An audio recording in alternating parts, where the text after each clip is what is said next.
Hi guys and welcome back. So today I'm showing you how to make white chocolate rocky road. Let's begin. Into a saucepan place your butter, your golden syrup and white chocolate and place it on a medium-high heat, stirring constantly until the mixture is melted, and once the mixture is melted you can take it off the heat and it should look a little something like this.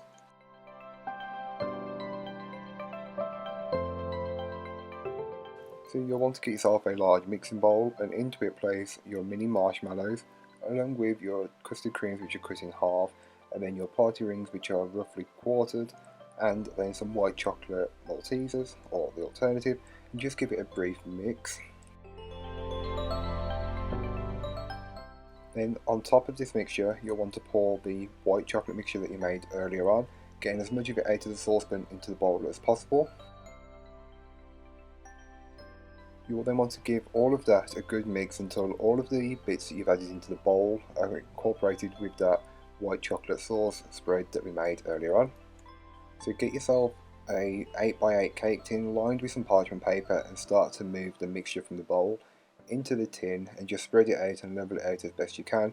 I found using your spatula or even an offset palette knife will work really well at this stage, but just spread it out so it's level, or as level as you can get it. Then you can just chill this in the fridge until you need it, so you can leave it in the fridge for up to 5 days, but I recommend leaving it overnight before you finish it. So to finish the rocky road, just pour over some white chocolate spread that's been melted and level it up again, then chill it back in the fridge until later on.